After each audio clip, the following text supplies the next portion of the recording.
Welcome back to the OPEX podcast where fitness is explained. I am your host, Robbie Burke, and I'm joined on today's show by Shawn Myszka, the Movement Miyagi.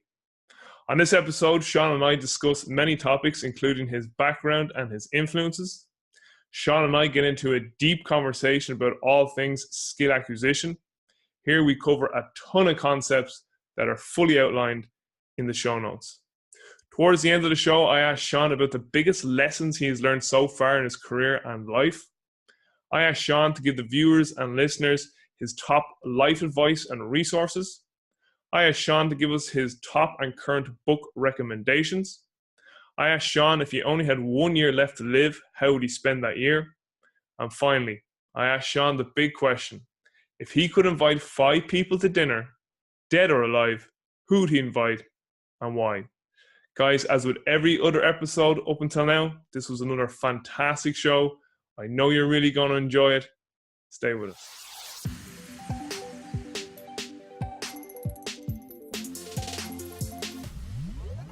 Shawn Myszka, we are recording and we're live. First of all, your name is super cool, but I love that name. Sweet. Where is that name from? You know, everyone in my family, because they all pronounce it differently and they all pronounce it different literally every time they utter it, my dad included, God rest his soul. One moment he would tell me it's Polish, the next moment he would tell me it's German. I don't think anybody really knows at this point. That's why I think it can be pronounced any different way, and we don't really concern ourselves with it, and hence the reason I just kind of go with the flow when anyone pronounces it any different way. But I pronounce it Myszka. We'll pretend that that's Polish, and we'll go from there. Steady. So, Shawn, give us the background story about yourself. So, I think, from anyone who knows, your current sort of specialty in skill acquisition, they may be surprised to realize you were a former bodybuilder in a previous life. Yeah, it was my previous life, Robbie. For me, I got into bodybuilding. Most people see that as my former life, and they're like, well, you must still have a lot of reflection of your bodybuilding experience and training in what you do now with NFL players. And mostly it's just a reflection of who I am as a character and what my personality actually is. So I just happened to get into bodybuilding because I was really good at it. I was really strong as a young gentleman, and I was competing in powerlifting, beating adult men when I was in high school at powerlifting without really having to try all that hard at a very, very early age, 14, 15, 16 years old. Even though my passion was in sport, I just happened to not be all that good at sport in comparison to what I was at powerlifting and then later on at bodybuilding. So I got into bodybuilding mostly because I was good at it. Most people, when I retired from bodybuilding, now it would be, 12 or 13 years ago, I haven't touched a weight since. I literally not have touched a weight since, besides moving weights and spotting my guys when we do our auxiliary or strength training work. But the thing that I was always fascinated about was actually truly sport performance, and underlying that, of course, as we're about to probably talk about throughout this podcast, is the movement and the movement skill that underlies or underpins that performance in sport. Those were the things I was fascinated about. But I, again, just happened to be really good at bodybuilding. So I did that for a significant period of time until my body really started to kind of break down and shut down. At 5'7", you're not really meant to be 280 pounds, walking around with 34-inch quads. I was like those old weebles, they wobble, but they don't fall down type of thing, That being said, I was still pretty functional in the whole scheme of things. I could do the splits. I did the splits on stage. I could do a backflip. I did backflips on stage. I did these things. I just wasn't overly skillful from a movement standpoint, and it just wasn't really fulfilling me either. Mm-hmm. The only thing I really cared about was being better than everyone else at something. And I know that sounds really egotistical, but that's really what drove me each and every day in bodybuilding. It wasn't, a certain look or appeal on an appearance, hence the reason I haven't touched any weight since that. And all I do for training now is as we said at the onset before we got on air, all I do is train for movement and movement skill now to be able to sort of give my guys the most representative look that I possibly can. Yeah, I heard you say on Mike Robinson's podcast, you were like, yeah, I kept bodybuilding until my body like just started to hate me. And you're like, I gained weight way too fast.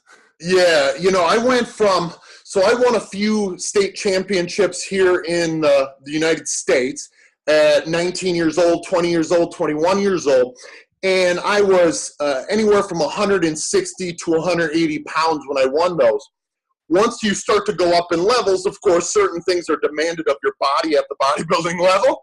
And, before I knew it, I was competing at 225, 230, 240, and once that number kept creeping up, and again, based on my stature and my size, again, 5'7" isn't all that tall, that then my body again just started saying, yes, Shawn, enough is enough here. So at 25, 26 years old, it really truly was enough, and I realized I had to go down a different route, and finally I could actually pursue my passion, which is what I'm doing each and every day right now. Sweet. So Shawn, question I really want to ask, and I can kind of, like, again, it's like that book, The Four Agreements, never make assumptions, but I could assume who you may say to this answer in regards to one or two people. But in regards to your biggest influences on you both now professionally and then also personally, who would you say have been your biggest influences on you both personally, or professionally and personally? Yeah, for me, of course, you know what I'm going to say here, and of course, none of this for the listening audience is actually scripted. I think Robbie just has followed enough of my tweets to know where my answer is going to go. And professionally, it's without a doubt Nikolai Bernstein. When I first started. What's that? I was saying Bernie, and I was like, not Bernie Sanders. Yeah, it's Stu, a mutual friend of ours, Stu McMillan. He always hashtags Bernie whenever he tweets me something, and we have conversations about good old Bernie. But again, it's Nikolai Bernstein on our end, simply because he truly changed the course of my career, and literally, Robbie, the course of dozens upon dozens of NFL players' careers as well. Their movement skill wouldn't be what it was or what it is and what it becomes each and every day through the work that we do and the way that we approach our craft if it wasn't for Nikolai Bernstein. And I say this because he really just revolutionized the way that I think about things.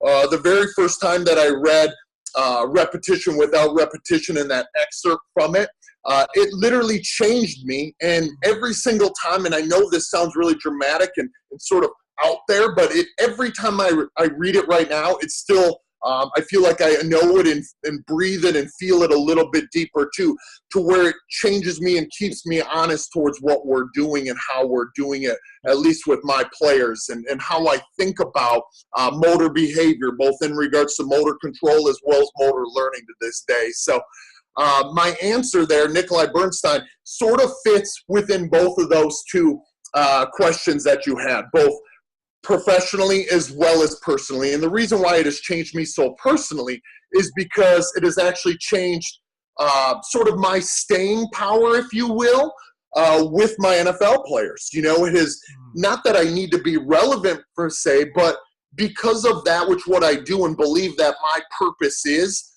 in this whole world is to change the way that we view sport movement skill. And if it weren't for Nikolai Bernstein, I actually wouldn't be able to fulfill that end of that purpose that I hopefully ultimately later on down the road will be able to get to. So I would say that same answer sort of applies for both questions that you had there. Sweet. So you're not taking as long with these answers as I thought. If Stu's listening, he's going to laugh at that because he's probably thinking to himself, the best is yet to come there, and you're not going to get this dude to shut up. Well, it's funny because I'm the same. I had a recent podcast with Mike Teixeira, my own podcast, and like Stu's like, I'm 45 minutes in and Robbie hasn't shut up yet. So he's we might surprise people just yet, my friend. Yeah, exactly. I'm thinking Stu's like, oh, Robbie and Shawn on the podcast, that must have went on for 4 days. But just before we hop into everything and anything to do with skill acquisition, and like literally like it was funny just for the viewers and listeners. We were meant to do this last week, but Shawn was busy, and in a way, I was kind of like, "Ooh, I'm actually kind of happy because it gave me an extra week to kind of formulate how I wanted to ask the questions, and gave me more time to watch your presentations on Altus 360, which, by the way, are phenomenal." So anyone who's on Altus 360, like I've literally been watching your repetition from last November. I've watched it about 6-7 times. Like even when I'm cooking my dinner, I have the laptop like turned, and I'm there like, and all I can hear is just, you know, you talking about all the you know, movement solutions. And like it's funny because you're talking to a classroom of like just strength and conditioning coaches, and you're like, I know some of these words like attunement and affordance, you mightn't be too familiar with them, and like you can just see like you're talking about Bernstein and Carl Noel, and everyone's just like, you know, and that's a natural response that I typically get. You know, I presented at a strength and conditioning conference a number of years back, and it was the very first time that I had talked about the constraints-led approach. You know, we're probably talking 5-ish years ago.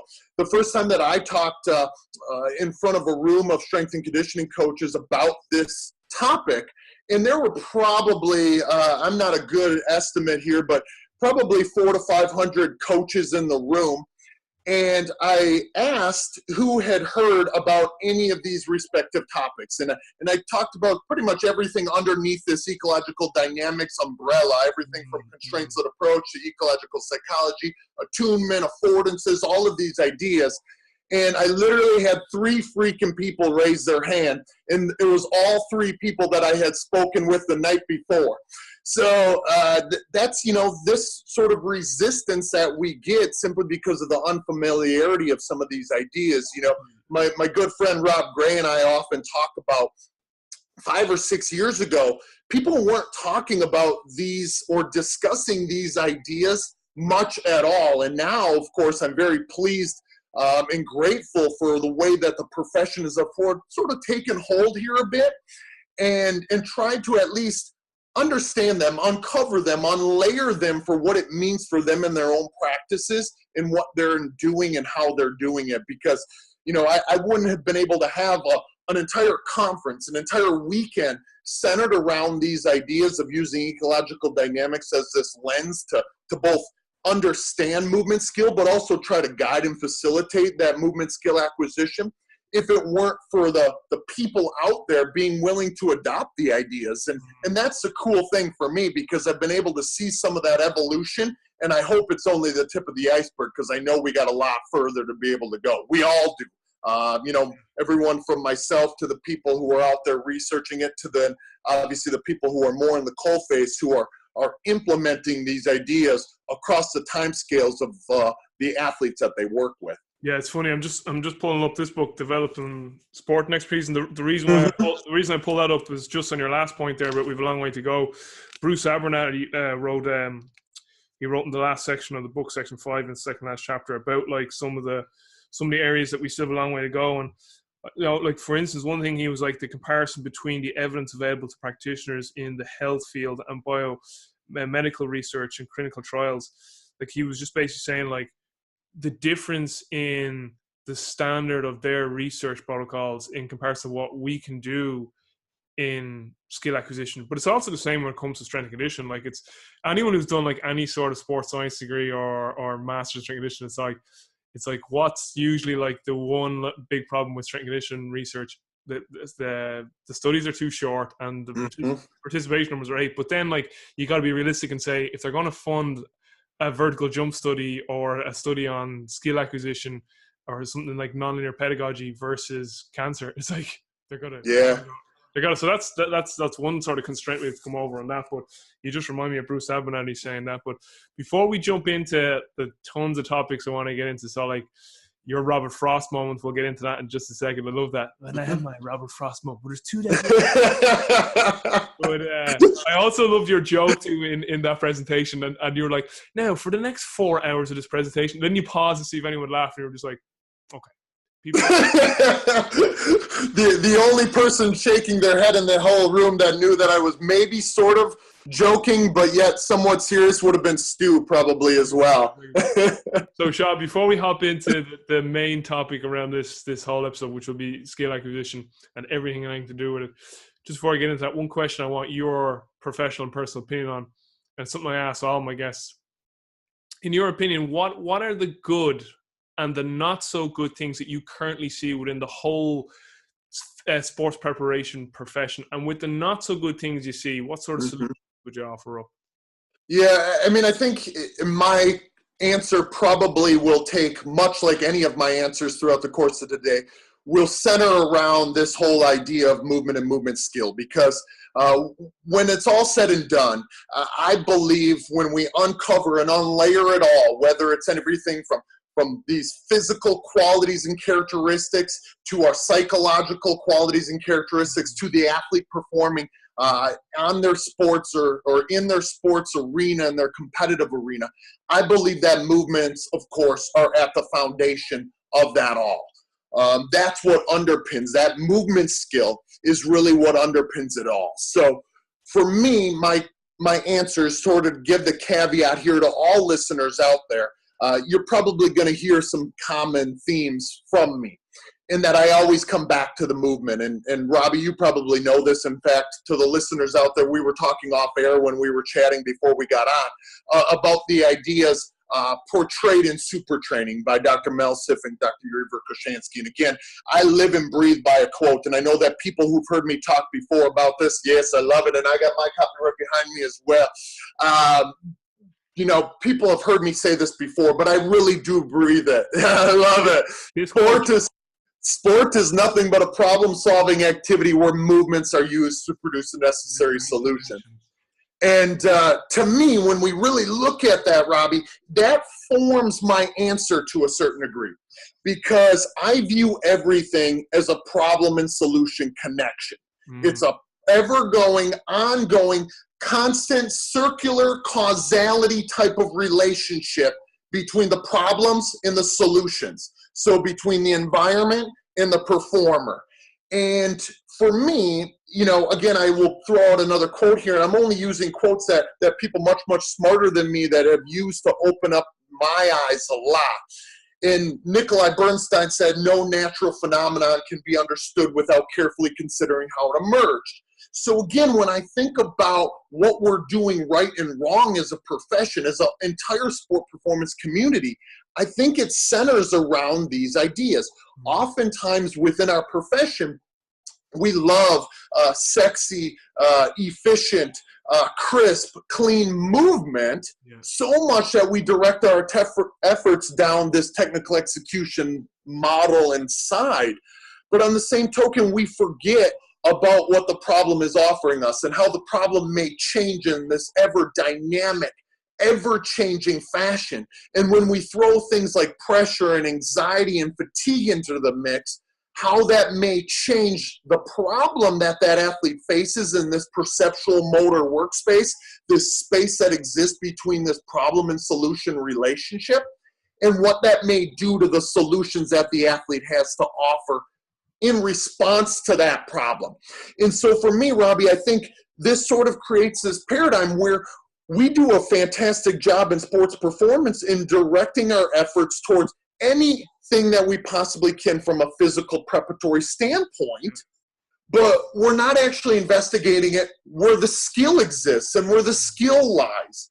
And what I mean by that is we do a great job, again, with technical execution, biomechanics, and we're sort of asymmetrical with our focus there. Yeah. We do a wonderful job. So in practice, our athletes look crisp and clean and sexy, and it's nice and neat. But then when they go out onto the competitive arena or into the competitive arena, and again, pressure and fatigue and chaos and complexity enters the mix, you know, it becomes a gong show then.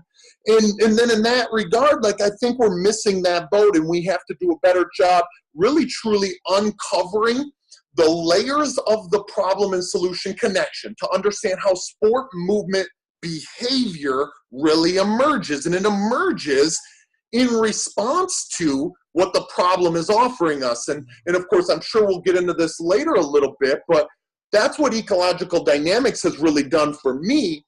And it has allowed me to sort of shift my lens to find more truth as it exists in this problem and solution connection, this perceptual motor workspace, if you will, you know, what types of relationship or how that human movement system has a relationship with the environment and the task. And again, if we go back to Nikolai Bernstein's quote that no natural phenomenon can be understood without carefully considering how it emerged, I believe that emergence and that understanding has to stem from this cohesion or cohesion, if you will, between environment, task, and organism. So instead of taking this organismic asymmetry, we have to have a more holistic view there of everything that, obviously requiring of the respective sport. So a few things on that from my perspective is something that I really meditated hard on at the end of 2016, start of 2017. And like people who've heard me speak, when I say meditate, it usually means I think, and how I think. Yeah. I go for walks and I think. Mm-hmm. But that's my form of meditation, if you like, was this concept of certainty in your life, in every aspect.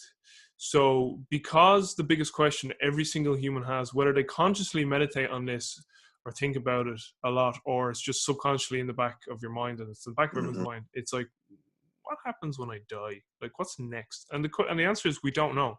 So it's this massive cloud of uncertainty. So at a subconscious level, what we do is we try and add certainty in at every aspect of our life to gain back a sense of control. So whether that's to some sort of habit, whether it's exercise or drugs or drink, or, like everything is just really a habit.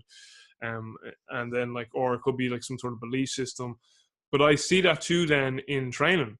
So it's like, sexy, right angles, perfect mechanical models, physical development in the weight room, because it's easy, it's controllable, it's consistent, it's certain. I know that if you do that, you're more than likely 99.9% of the time are going to get this result. Whereas when we go out and we're like, yeah, but there's a transfer to really dynamic, chaotic movement, and we're like, yeah, I don't do that. I'm the strength coach. I mean, we it's funny because Tony Robbins in his book Awaken the Giant Within, there's a part in the book where he goes, the two biggest stresses to human beings are, one, certainty, and he goes, and then two, too much certainty. So it's like the paradox of specificity and overload in training, you know what I mean, or variation and specificity in training. It's like if you go too extreme either one end, you're not going to get an optimal results. So it's the same with this idea of certainty and then uncertainty, and really, if you look at this from more of a philosophical life standpoint, like with Buddhism, their whole thing is like, you just need to come to acceptance of uncertainty. And that's one of their main tenets. It's the same then too with a coach, in that, you often relay this message of, you, the coach, need to realize that you are a facilitator. Yeah. Because it's dynamic. When something's dynamic and non-linear is something I really learned from Keith Davis. So non-linear for the viewers and the listeners means that a small input can have a massive output, or vice versa. A massive input can have a small output, not like a linear system where small in means small out and big in means big out. So that was one thing, was this concept of having to have certainty in our lives to overcome this fear of uncertainty. And we need to go into uncertain situations. That's how we do grow as human beings. It's part of the journey that is life. It's part of transcendence of being a human. Now, this is more just my opinion, just in case people are wondering. Well, and the second thing, and then I'll hand back the 4-hour conversation to you, is I was lucky early in my life to be exposed. And if I can actually get the book, I might be able to reach it.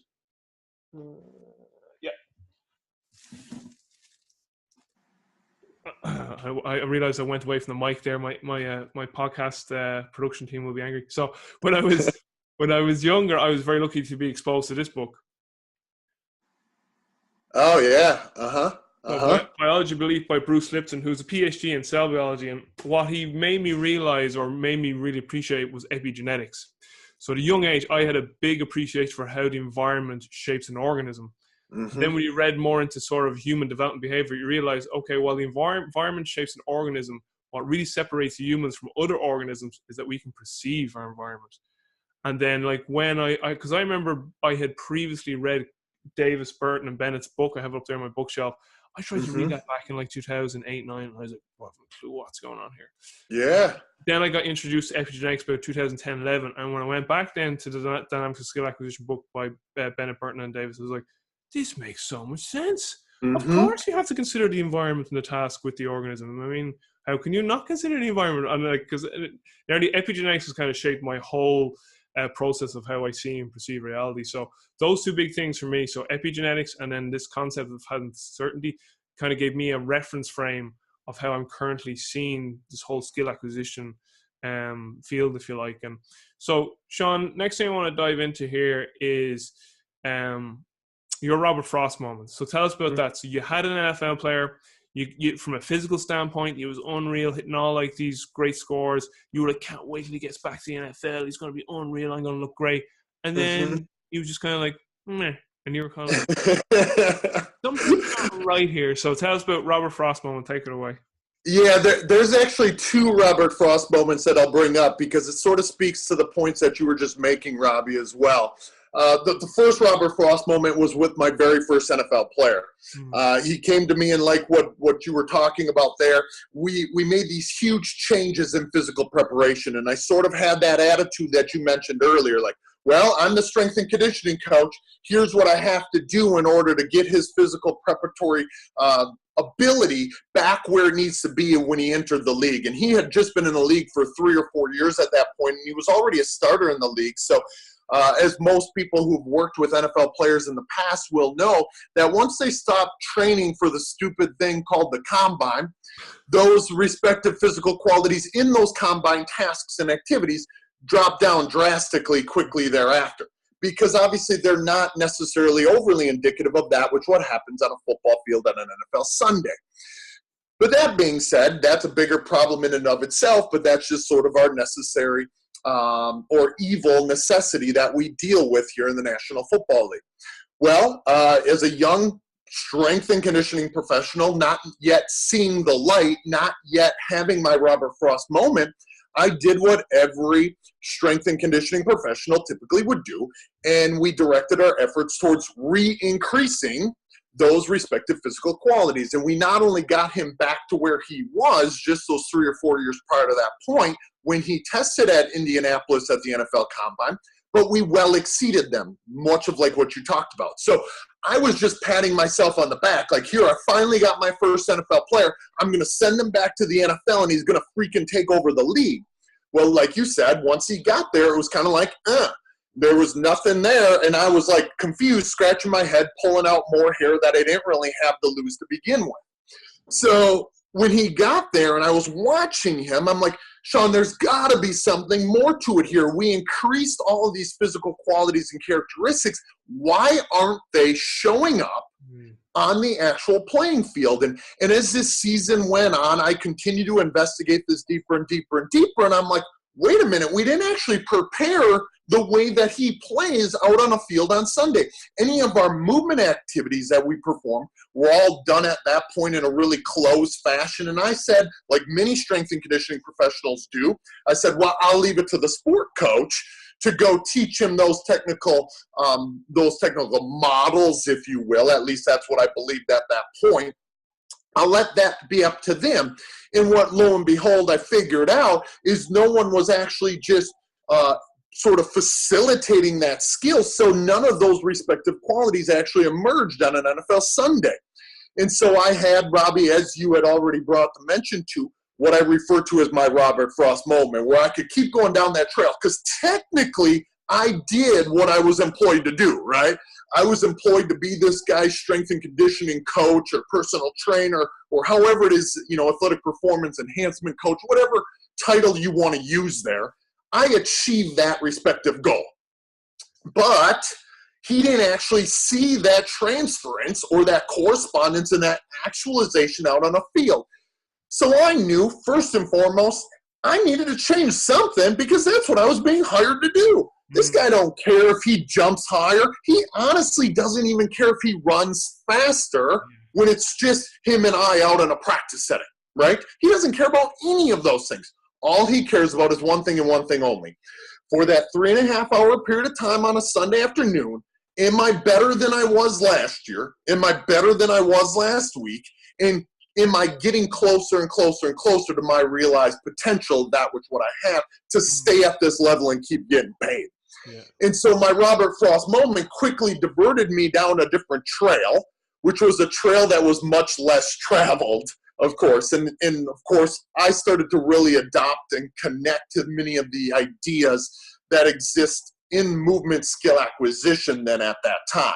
I realized I started to have to understand those problems within sport a lot more intimately. And once I started to really respect the problems within the environment, much of like what you said in your previous point about understanding the role of the environment there, I started to view myself as not this big teacher, this coach, if you will, but instead that facilitator, where I was attempting to set up an environment and tasks within that environment to look, act, feel, and behave like that, which what they did in sport. And once I did that, I was able to sort of facilitate this movement at a much higher level. Ironically enough, I say that, Robbie, but my second Robert Frost moment came along those same lines, like a number of years after that. So this was in 2008 when I got that first NFL player. So for the next 4 years, I went down this movement route, and I was really asymmetrical with the organism. Like, I'm like, okay, if it's not about physical qualities and characteristics, I have to help teach or instruct or coach this guy on how to move more efficaciously. Yeah. And I did it without the environment at first. I was really focusing on the organism and the task. And I often did that because I thought, okay, well, I can't really represent that which what happens on an NFL Sunday in front of 70,000 people. So I'm just going to perfect his movement and his movement patterns.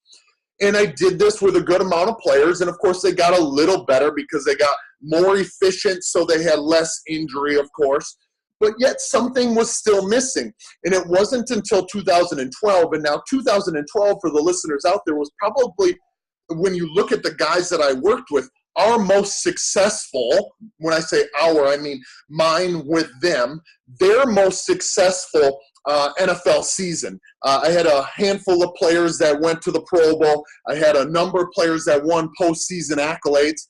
And I'm like, Shawn, there's still something missing here. Like, I almost just felt like they were still compensating so much when they got in the environment, the representative environment, the organic environment, that I wasn't doing the service and justice the way I need to. So that's when I finally had my second Robert Frost moment, and the world opened up, and I started to respect the environment and the task and the organism as this three-headed monster. And what lives there is the information that exists when they all combine, when they all integrate, when each of these component parts interact with each other, what will emerge from it? And then, of course, that's when I really started to dive full-fledged, head first, into much of Carl Newell's work. Obviously, I really started to understand Nikolai Bernstein's work a lot more deeply, even though I had read it a number of times prior to that point.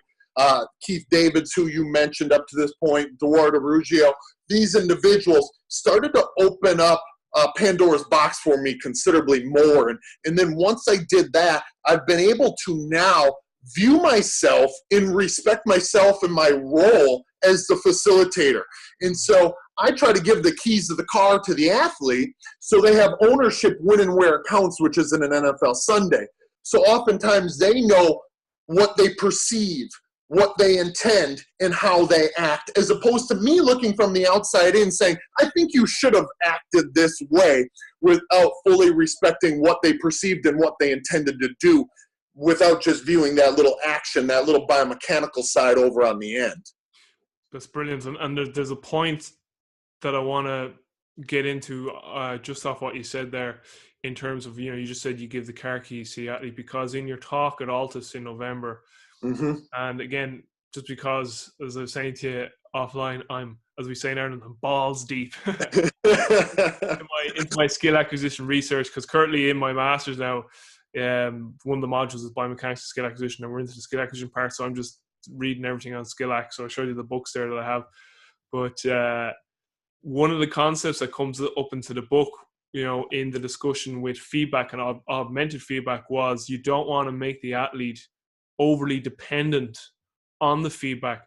And then obviously we'll get into the concept of implicit versus explicit learning. And then you spoke about one of the 5 key trends.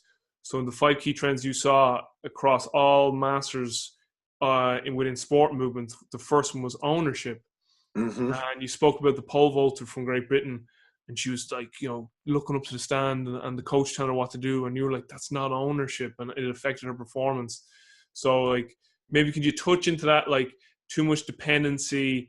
So really get into dependency, augmented feedback, explicit versus implicit learning, if you want to take it away from there. Yeah, for me, I was guilty, very guilty, of trying to drive the car and have the athlete not only in the passenger seat, but probably in the back seat, maybe in the damn trunk for all I care. Early in my career, when I had that first Robert Frost moment, and I'm like, okay, we got to drive ourselves towards these perfect technical models. And because movement, I believe, truly held the keys to the car, or represented the car that we needed to drive down the road. And instead, I overly communicated explicitly certain ideas, both in instruction as well as in feedback, even in observation. I would have players watch, maybe I had a wide receiver, and I would have that player watch Jerry Rice move. And I'd be like, today we're going to try to replicate these aspects of the technical model. It was more of a deliberate practice model, if you will, in that way, to where we found some expert, this putative, idealistic movement pattern, thinking that that was truly the solution. So then we would go about executing or repeating the means of that solution without respect to the problem, over and over and over again. And maybe what Nikolai would say is that rote repetition model. Yeah. And when that happened, I would, that sort of this implication that we have from many of our traditional ideas in skill acquisition, mostly oriented around generalized motor program or schema theories, which says, okay, we're going to repeat this, and then it's just going to be a program that can run automatically ultimately. So I figured if I gave them what they had to do, maybe through observation, I gave them declarative knowledge or explicit knowledge that hopefully would lead to expert declarative knowledge, and then overrode them with feedback that eventually all they would do is hear my voice in their head, and they would be able to run automatically and be able to detect and correct errors and have this sort of feedback and feed forward system that was really clean and crisply running.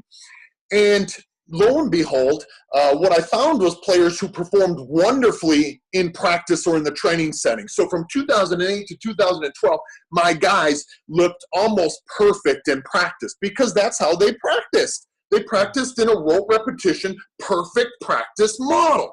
And then they'd get out into the game on Sunday, and some of that would emerge, mostly in regards to their initial conditions when there's a whole lot less chaos ensuing. But when chaos entered the mix more, the problems got more diverse and more complex. They didn't have the solutions or the adaptability to solve those respective problems. And then it was almost like they were looking around, and now I'd be in the stands, but they can't communicate with me, much like what we talked about with that pole vaulter.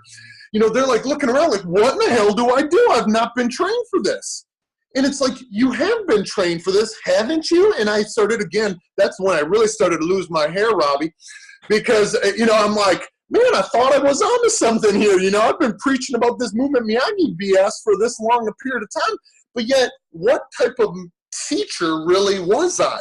I was this over-controlling, hyper-controlling teacher.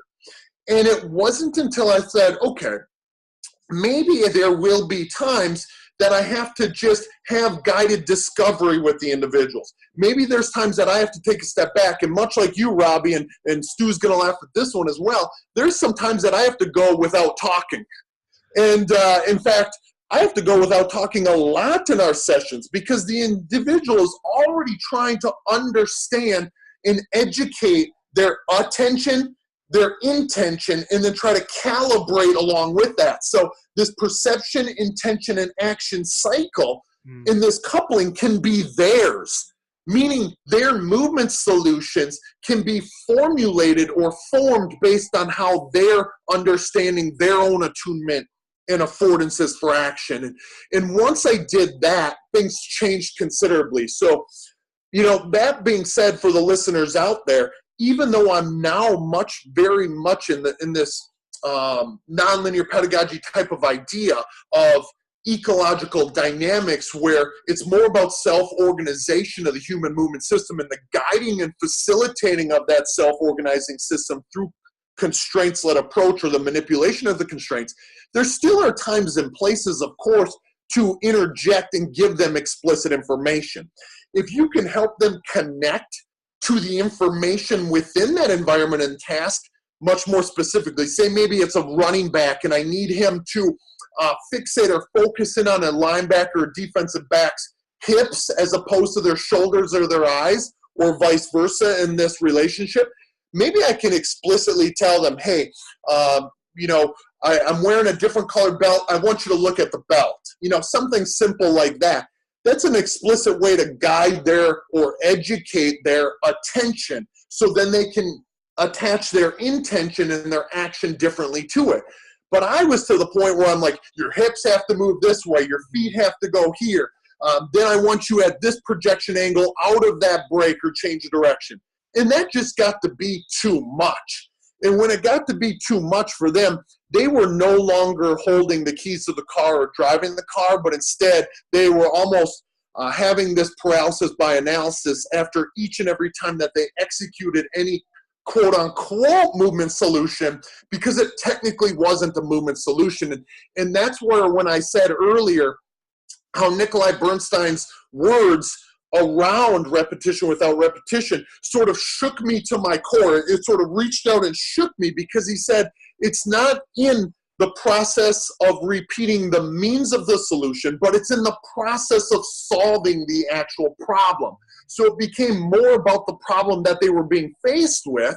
And I still realized there was great responsibility for me now as this movement skill acquisition facilitator to come in and shape the problem and the task. But maybe it wasn't in my communication per se as it had been in the past. So I think we kind of find ourselves in that implicit versus explicit argument, where we're in this athlete-centered versus coach-centered approach, right? You talked about my Altus presentation there, where I just started to try to suggest certain ideas that they may be able to take in a track and field, an elite track and field setting, in regards to how repetition without repetition has shaped or formed my craft. And a lot of it does come down to this sort of art within coaching, right? When to be coach-centered and when to be athlete-centered, and how to kind of exist along those. And I think we see things such as observational learning and demonstration in there. We see things such as our instruction. We see things such as our feedback. We see things such as our practice organization.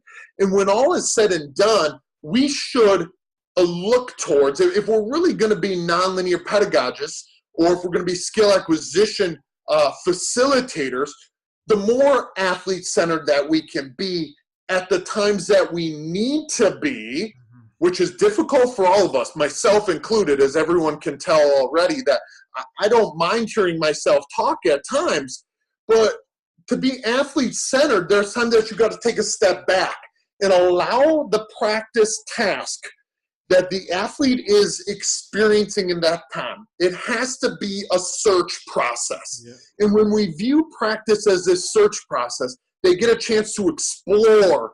And that's where, as a facilitator, then I can manipulate and make it the problem repetition without repetition. And I can start to have problem and solution fidelity. And that's really, to me, what correspondence and transference is about, because now we find that the athlete gets to become attuned to their affordances for action. They get to perceive to act, and they get to act to perceive. Authenticity emerges from that, and we see abundant movement solutions. We see adaptability, and ultimately, hopefully, we see dexterity. So then I've realized, Robbie, the last thought that I'll kind of leave the listeners with there in that mouthful is that learning then in this type of environment becomes much more individualistic than idealistic. And that was my second Robert Frost moment when it hit me as I read and dived into more and more Bernstein's ideas, and then J.J. Gibson with ecological psychology, Carl Newell with the constraints-led approach, Keith Davids with ecological dynamics and the marrying of those. That's really what it came down to, being athlete-centered and being individualistic as opposed to idealistic. So a few thoughts on that. In the book Developing Sport and Expertise, Rich Martins has a great chapter on implicit learning, and he actually gives really what's beautiful about that book is they give like a coach's corner at the end of each chapter, and how like they took what was theoretically explained in the chapter and showed how it can be used practically. And in his chapter, they spoke about a snowboarder trying to pull off, like I think it was like a 380, like I know about snowboarding, but he kept focusing his vision, like I think on a like not in the ideal area, and he just couldn't make the full somersault.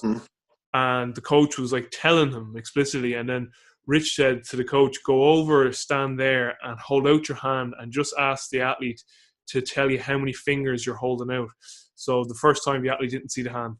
Second time, athlete didn't see the hand. Third time, athlete saw he was holding out whatever 2, 3, 4 fingers and made the somersault, but he didn't land it. And then the fourth time, or whatever, he got it. And it was just a great example of implicit learning, So he talks about like these secondary tasks, get people to do secondary tasks while they're doing the primary tasks. So there's phenomenal information on that. And just a thought that completely came into my head there, just again going with explicit versus implicit. And this is how my brain would think.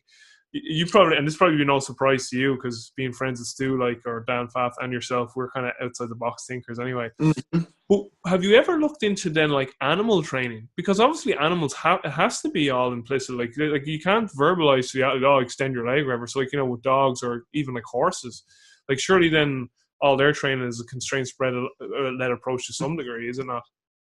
Yeah, I love that point because about half a year ago, an individual who sometimes people will see me retweet I think her name is Kathy, but her Twitter name is Intrinsin. I believe it's INTRIZN or something of that nature. Sometimes people will see me retweet that. And she trains horses. And she's trained horses for years and years. And this is what her craft is.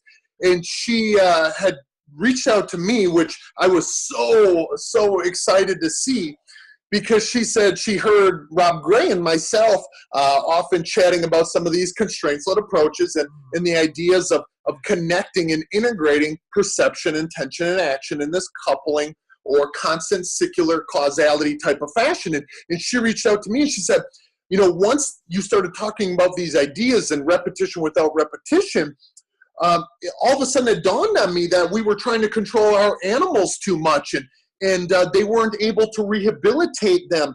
She was taking a lot of horses that maybe sometimes people would deem as like these worst case scenarios, right? And she started using more of a constraints-led approach with them, and all of a sudden her craft and her practice took off. So hopefully she doesn't mind me mentioning that, because she has some wonderful ideas in these regards for those of you who will find her on Twitter. So I just love talking to people like that. I did go out and talk to some dog trainers too, and just asked to just sit and watch how they manipulate the environment and tasks, because they can't explicitly communicate in the same ways that we can when we have this language that there isn't this barrier with. I mean, sometimes there is, as we all both know, and that's the reason why maybe sometimes it has to be more implicit than explicit, right? Because we're all coming into it with our own context, our own understanding of what this language may mean. But when you have to communicate with an animal that isn't going to communicate back besides in body language or in the movement behavior that emerges, it forces you to become really attuned as a facilitator, right?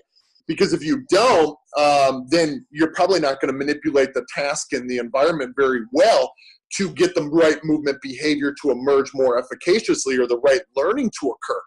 So that became really fascinating to me. The other thing that after the very first time that I was at Altus, and I believe this was in either 2014 or 2015, it was still called World Athletics Center at that point, and I still wear my World Athletics Center shirts around. But just to represent, in fact, I wore it last time at Altus, and then they made me change up. But that being said, the very first time I was there, I watched Coach Path just communicate with his athletes, and it wasn't all implicit by any means. It wasn't all explicit by any means. But instead, what he does better than I think anyone else I've ever seen is sort of tailor and individualize the communication, whether it's instruction or whether it's in regards to feedback or whether it's in an analogy. He uses what he needs to to get the key to the lock, so to say. So that athletes lock that they possess and their own intrinsic dynamics, meaning what movement solutions they have available to them based on past experiences or past practices or where their structure of movement stands at that moment in time, where their toolbox is, and how we can tap into it to guide it, not at that moment for performance necessarily, but for that moment for learning so you can get performance later on. And Coach Paff does that better than any individual I've ever seen. And Robbie, where I'm going with that is, I sat there and watched, and I was fascinated by what Dan did, so much so that I'm like, okay, I kind of traced back Dan's steps. And, of course, he was a teacher back in the day. So I ended up reaching out to a bunch of different teachers in a lot of different disciplines and domains. I went and watched kindergarten teachers, and I found that, hopefully none of my NFL players are listening to this, but I found that those kindergartners were pretty similar to my dang NFL players in the way that they communicate, And so I realized, maybe we got to learn more from these different disciplines in pedagogy to really try to figure out how our best communication or our most effective communication for whatever our goal was at that moment. Because all movement is goal-directed, right? That's our intention. What problem is there to solve? And then when I started to really look at this, you start to think about many of the ideas that Bernstein has shared throughout the years, in Dexterity, when he talks about having a movement solution under any condition, under any situation, being able to come up with a movement solution that is correct but resourceful, and it's at the right time and in the right place. So when you talk about masters discussing this sort of education of attention with the snowboarder or skateboarder or one of those types of athletes, it's really no different than what I'm trying to do. I'm trying to educate the attention so they're looking at the right thing at the right time, and this information means the right thing for them. There's certain variability that goes along with perception as well. So being able to connect with the information in the right ways will determine, when I say right ways, it's right for the individual, okay? So there isn't a right and a wrong way to take or attune the information. It's variable, just like it's individualistic with the movement pattern. It's individualistic for the perception. It's individual for the intention. So when I have a running back there facing, man, I may have two running backs, they're in the same environment. And I say same because no two problems are ever truly the same, right? That an NFL running back will face. But I may have them face a similarly behaving problem, and they have much different solutions to finding that. They have degeneracy in their movement solutions, right? And they're coming up with their own dexterous movement solution at who they are at that moment in time, based on where their movement solutions are and how adaptable their movement solutions can be. They must become attuned to that. So I know that I'm sort of rambling here, but this is why I get so pumped up and psyched up about, this whole idea of affordances for action, that you and I, Robbie and Shawn, are going to face the same movement problem, and I'm going to solve it much, much differently than you are, and I should, and you versus me as well. We must look to, this is this lock and key situation for all of us when we face movement problems in sport. We have to the same situation. When I say same, again, for the listeners out there, I mean similarly behaving and acting problems and situations will selectively afford and invite different strategies from you and I. And when it invites and affords different strategies from you and I, it could also be different from time to time that I face it. And that's really degeneracy, right? We're trying to find the movement being correct when it perfectly fits the motor problem at that time for who we are.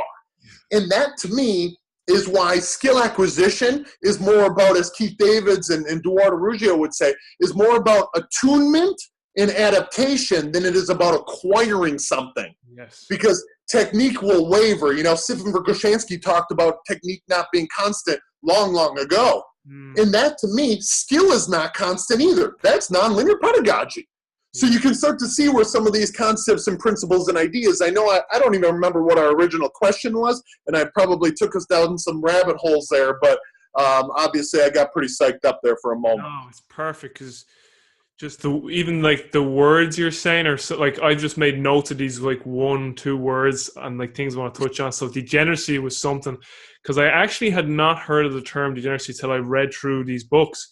And then when I went back, and again, it's like anything, I've seen this process in my life over and over in that like I read something and I just wasn't ready to absorb it.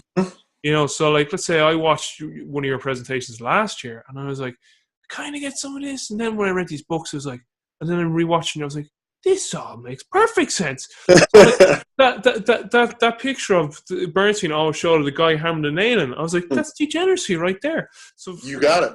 People who don't know what degeneracy is, one of the basic concepts is that you can be presented with a similar environmental situation and you can produce a similar outcome, but how you produce that outcome had massive variability in it. Even though it could look similar, there was still massive variability. So like, even things like a squat, no two squats are the same. There's some element of degeneracy in that.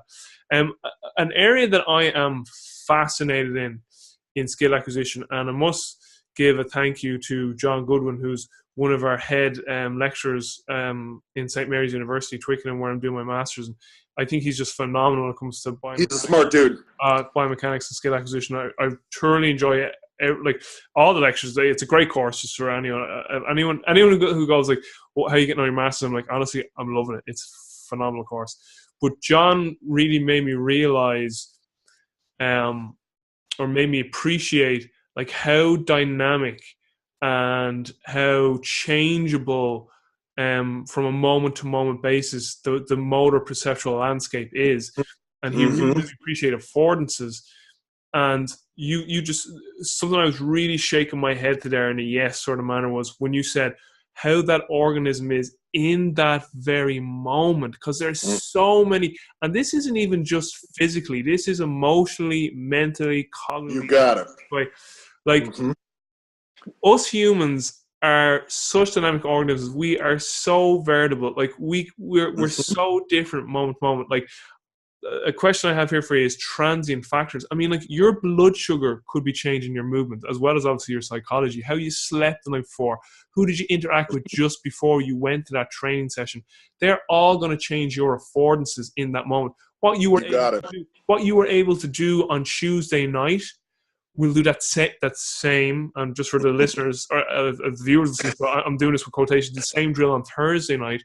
And you can't execute it the same way because you are not the same organism you were Tuesday. Maybe because you had a stressful day at work. Again, you didn't sleep well. Maybe you picked up a twinge in your ankle the day before and you just don't have the afford. So John Goodwin made me appreciate the idea of affordances. And I'm really fascinated by recalibration. So fascinated by it. Because, again, I was seeing this, Shawn, when I didn't understand it. So, again, I'm a physical preparation coach, strength and conditioning, performance enhancement. That always makes me think about some sort of sex. The person goes through like sex counseling. I'm a performance enhancement. But as a strength and conditioning coach or a physical preparation coach, I was seeing this with my athletes. They'd come to me in the off season, get them bigger, faster, stronger. But what I didn't realize at the time was I'm changing their perceptual motor landscape because they're going and see. So what happened is they come to me for an off season. We do our strength and conditioning work. They go back then to their sport in the preseason, and coordination wise they'd be all over the place because they acquired their skills when their body was in a different morphological and functional state from a physical aspect in terms of their biomotor abilities, even bioenergetics, and then obviously emotions and cognitive abilities as well.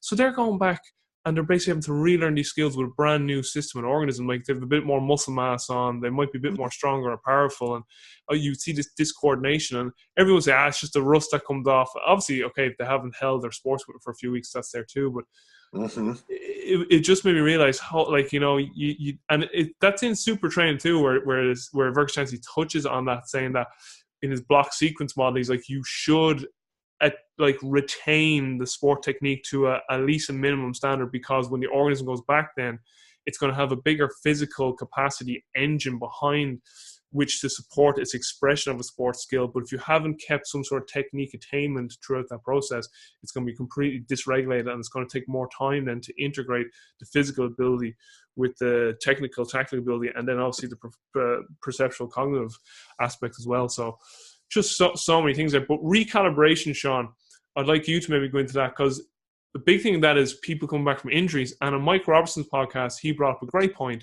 in that people like have to go through these landmarks, very controlled, you know, not chaotic. When you get this extension and get this amount of strength, but there was never this idea of, yeah, but we're going again back to chaotic environment. Do they have the affordances? Will their brain allow them to have those affordances to be able to execute what they previously had an affordance for? And again, like things going back to like the immersion processes and, you know, their ability to attune previously to how they were and stuff like that. So maybe just recalibration. What are your thoughts on that? Yeah, you know, for those out there, for me, I kind of view there's Claire Michaels and a number of individuals talk about this idea that I've already brought up a few times in regards to the education of attention, the education of intention, and then this ability to calibrate this movement skill or this movement solution to face this diversification of problems that we may face. And in this idea of recalibration, to me, is in regards to the overall movement solution to match the respective problems. And to sort of touch on an idea that you brought up just a bit before in regards to degeneracy, to me, degeneracy precedes dexterity.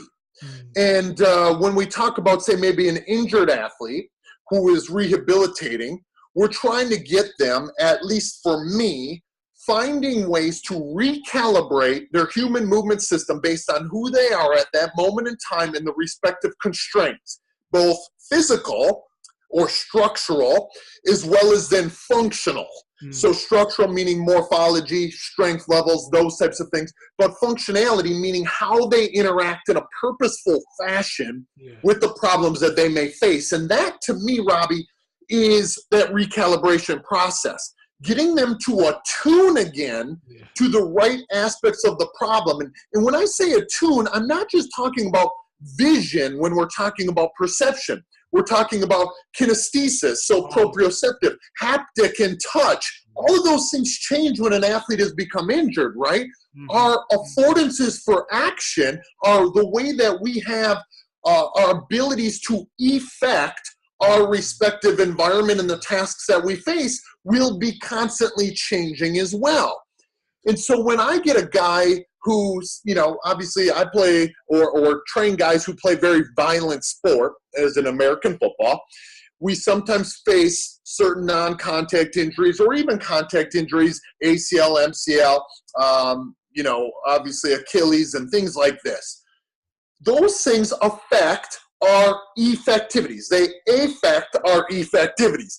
And then our ability to interact with our environment and the problems that we face, we have to constantly recalibrate the ability, the human movement system's ability to attune and understand the affordances for action that we may have based on that.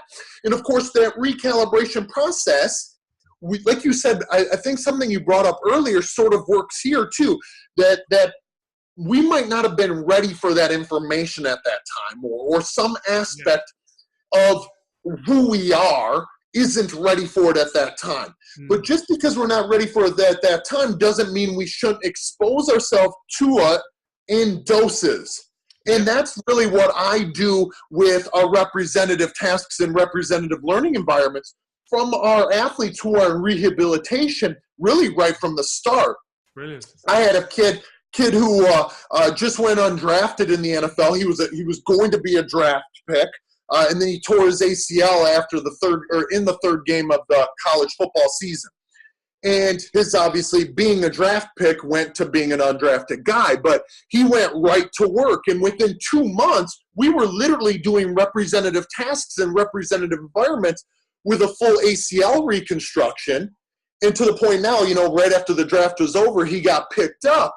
And because of that, he had the ability to find his movement solutions in who he was in this nonlinear way to where every day it was sort of doing this. But at the end of the day, we got learning to get to his ultimate recalibration of his performance or of his solutions on who he is. You'll never be the same once you get a certain experience. And I think that's the reality that we have to get.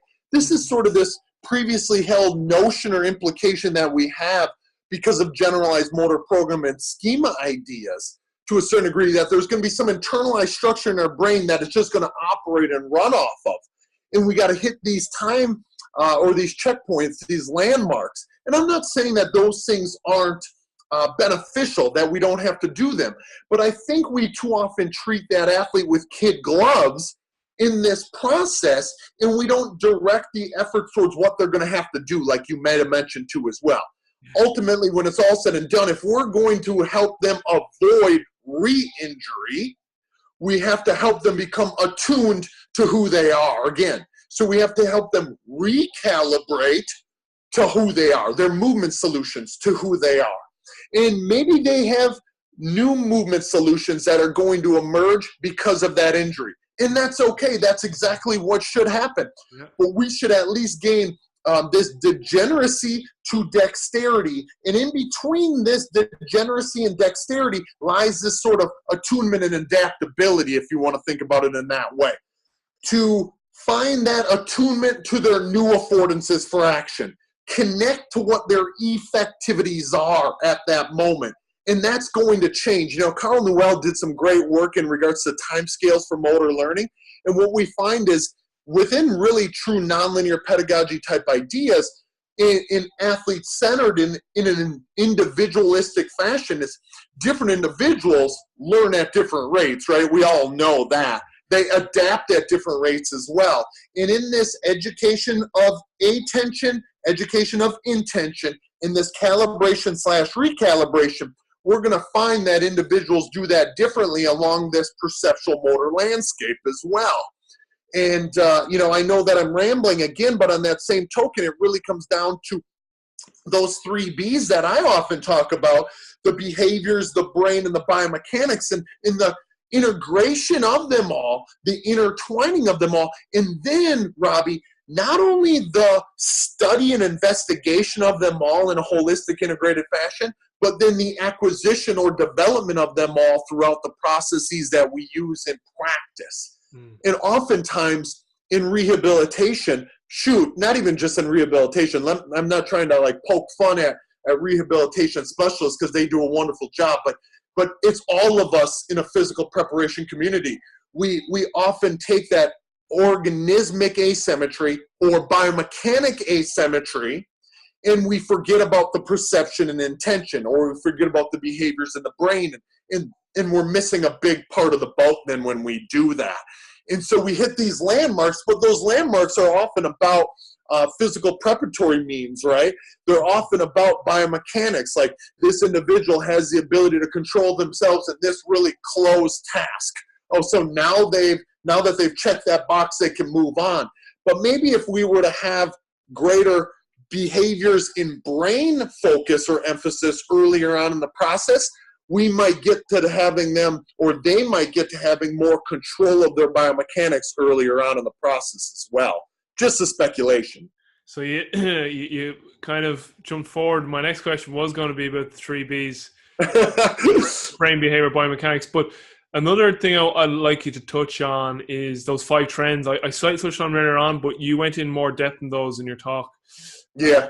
So like these 5 trends you see in sports skill mastery. So if I'm correct again, they were ownership, optimization, virtuosity, if I'm pronouncing that right, efficiency and effectiveness. So yes, touch it, because I found those to be very like that was a great little topic in your presentation.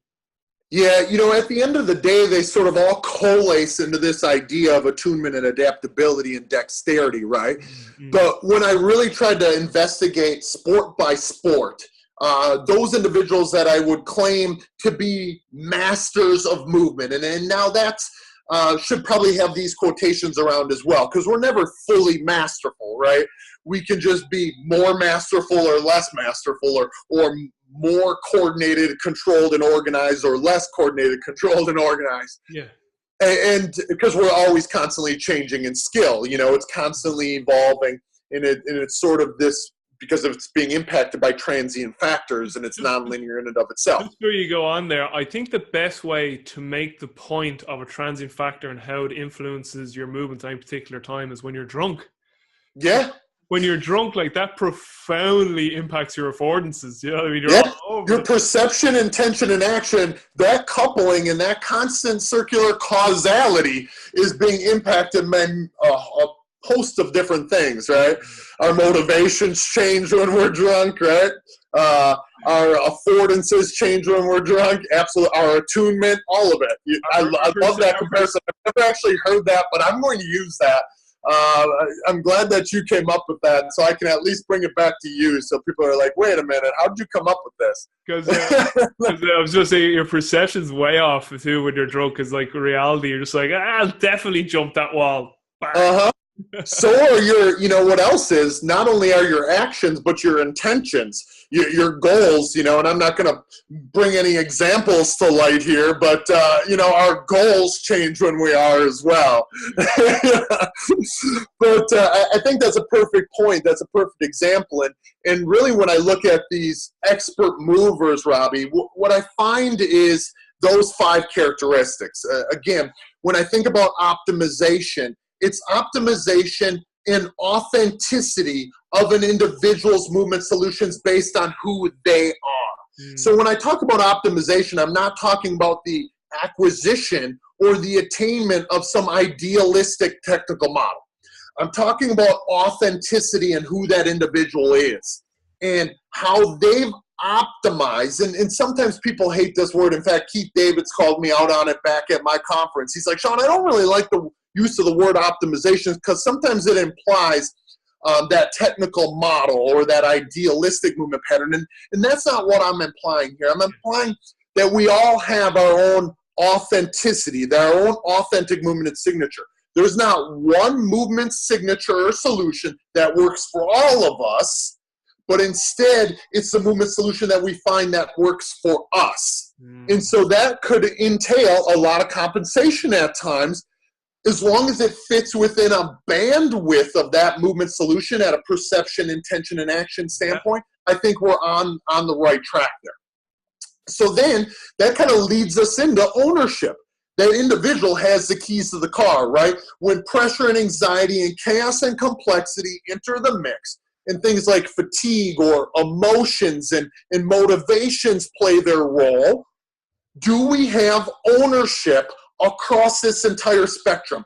Stu McMillan and I always talk about this as well, is a movement solution cannot be fully actualized until it's been tested under each one of those respective types of constraint manipulations, right? Until the athlete has faced fatigue, until the athlete has faced different levels of anxiety and arousal. Do we know if they have ownership of the movement solution under those condition changes? And at the end of the day, Robbie, of course, people are kind of probably connecting the dots then to dexterity, or the ability to find a movement solution under any condition in any situation. And to me, that's sort of my way of saying virtuosity. Virtuosity is having the individual's detection and correction of what is happening in the environment and their movement solutions that they're offering in response to the problems that they face. Virtuosity is expert movers having coordination, control, and organization of that sort of performer-environment relationship. And you can see the connection. They're not supposed to be distinct. Each one of these qualities and characteristics shouldn't be distinct. They are all integrated together. They just sort of have distinctions to them that make them what they are. And then that's why we find effectiveness and efficiency sort of as these two E's on the tail end of that, because our movement solutions or masterful movers must have effective movement solutions. And in most sports, effective movement solutions come from degeneracy, or having multiple solutions to multiple problems, or multiple solutions to the same problem as well. Yeah. And then finally, efficiency. If we're going to be able to do this over the long term, both in the time scales of one's career, as well as even just in the time scale of the short term of the performance that we're typically going to face, we don't want to just be able to do it one time, but we got to be able to do it as many times as what is required of our sport. And efficiency then sort of sets the tone for that. And so people often blame me or point the finger at me and say, well, you're just standing back and letting self-organization emerge accordingly, and not necessarily saying that when a compensation occurs, you're going to change it. That's not completely and entirely true, because when a compensation may lead to injury because it's not efficient, or the individual can't perform it rep to rep to rep enough, or keep control of it in this more masterful way, then there's certain aspects of that movement solution, whether it's perception, intention, or action-oriented. Most of the time as a group and as a profession, we orient ourselves around the action, right? We see knee valgus, so we're like, hey, shoot, I got to go change this knee valgus. Well, if it's within the bandwidth of control, because that individual is still functionally being able to solve a problem with it, we have to check ourselves before we try to attempt to add value. We got to make sure we're going to add value before we do so. But if it falls outside of that bandwidth, now we must interject, because it's not going to be efficient. It doesn't check the box on one of those 5 characteristics. So hopefully people don't misunderstand what I'm saying there when I talk about self-organization, when I talk about authenticity, when I talk about the importance of individualistic movement solutions. And again, it's not just about action. I want to, one thing that I take pride in is being as holistic as and integrated about that movement solution as I possibly can be. And that's where I talk about those 3 B's, of course, between behaviors or perception and attention, the brain and the intention and the cognitive decision-making that's taking place, or maybe things such as motivation and other aspects of intention. And then finally, actions such as the biomechanics and the calibration of those biomechanics as it relates to those other 2 B's. Yeah. So again, I know a mouthful there, but those 5 characteristics I think are vital for us to understand all of our athletes in whatever sport that they may play. No, it's beautiful. It's perfect. This is going better than I expected. It was like, I hope I can organize the conversation enough so we can get like our points across. But that's one thing I really did appreciate in your talk. We're really, Stu be delighted. Yes, keep saying Office 360, but Office 360, Office 360 is a phenomenal resource. The amount of information and like world class information, unbelievable. But in your presentation, like and you could see it's nearly it's almost gotten to nearly like a head against the wall type thing. For you were like, I'm not saying to abandon a technical model. All I'm saying is that there's a bandwidth within that technical model for each individual. And I think going back to, I gave the example of being drunk to use that as an analogy for affordances. I love the analogy you gave about bandwidth and technical models, and you said it's like your signature. It's like handwriting. Like like there's the alphabet, but we all write it differently. And it's like so the alphabet's your technical model, but how you write individually, your style of writing, that's your signature. That's the bandwidth within the technical model that you use to solve your movement problems. So I appreciate that you were always trying to get that across. There is a technical model, but there's a bandwidth, there's individuality to it. But just a few things you got me thinking about there in terms of movement solving. It's almost a form of creativity, and creative expression. And creativity is something else I'm fascinated with. I've said this on multiple other podcasts, whether it was on my own or if I was getting interviewed or in conversations with other people. But Jack White from the White Stripes, he's one of like my favorite musicians. And so if you don't really know Jack White, a lot of people wouldn't understand why. But there's a great interview with Jack White all about creativity. And there's another author, a guy called Joseph Shilton Pearce, who wrote an awful lot on like creativity and spiritual development and like, you know, how we learn from childhood and our like our early life experiences and reptilian brain versus limbic system versus cortex and frontal lobes and all that brain development, human psychology, human behavior. But those two individuals now would have big sort of impacts on me. And in Shilton Pearce's book, he spoke about the creative process and the creative dynamic, and that he's like, you know, the universe basically is this untapped energy potential, and it's the creator. Some people call it God, and he's like, but you're the creative, you're the muse that brings that undifferentiated energy, and then you formulate something within you to put something tangible into the world. So if you're a chef, it's a meal. If you're an artist, it's a painting. If you're a poet, it's a poem. If it's a coach, it's a facilitating a cue so that an athlete gets a better performance. It's something like that, something that fulfills you. It's your fulfillment, it's your heaven on earth. So for Jack White, it's music. And Jack White talks about the struggle, the constraints that he always puts on. So for instance, he says like he always went out on stage with no playlist. So like if you're talking, let's say, about a free throw every time, it's the same. It's not the same. Degeneracy, it's different every time.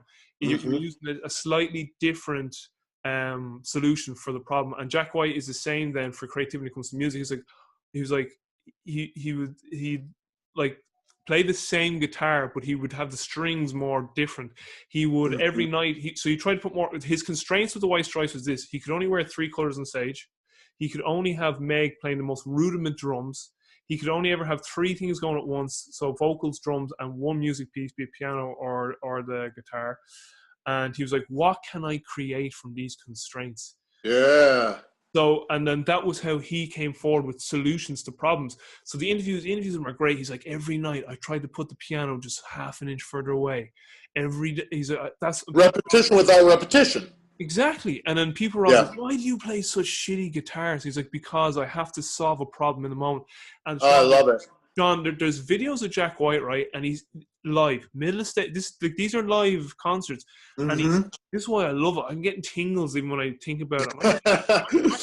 I'm gonna watch it this evening. There's one from, it's called Under Nova Scotia Lights up in Canada, live, White Stripes. And he's playing one of his signature songs called Debt Letter. And he's in the middle of the solo. And the string breaks, and like he's as cool as a cucumber.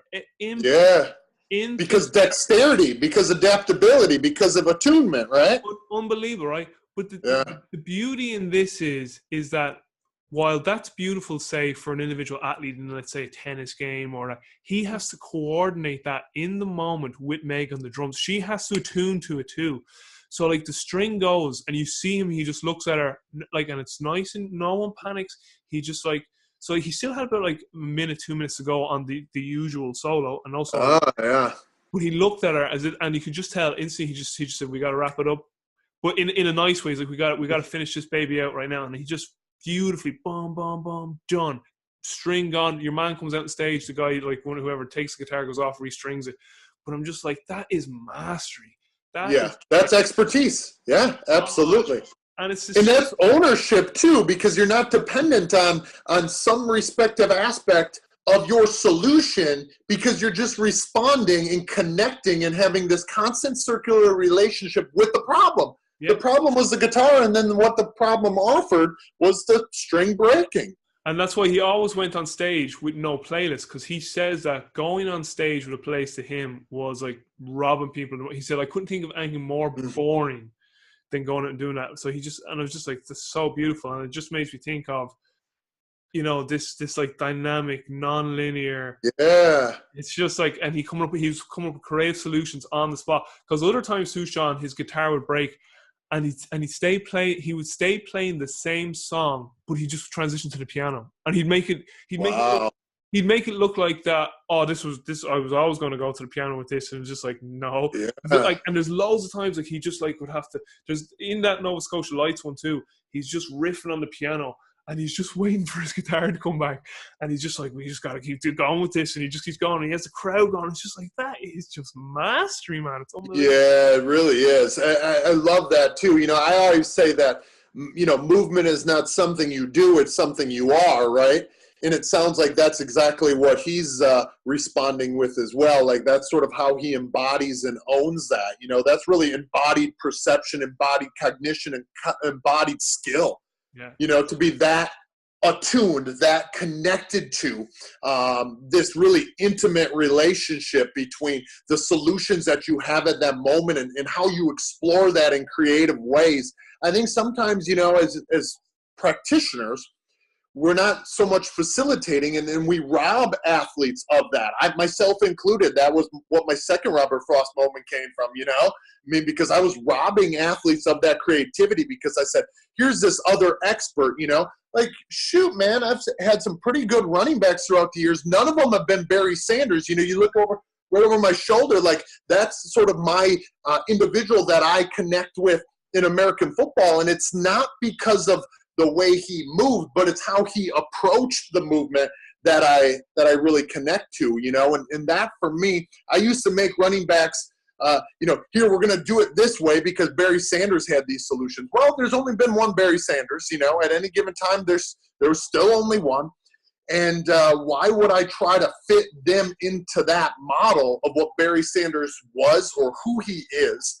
And it sounds like a very similar situation to here. You know, you're approaching the song or with a certain limited playlist, and it's not really limited. In fact, because of its limitation, it now has bigger affordances. There's a bigger space.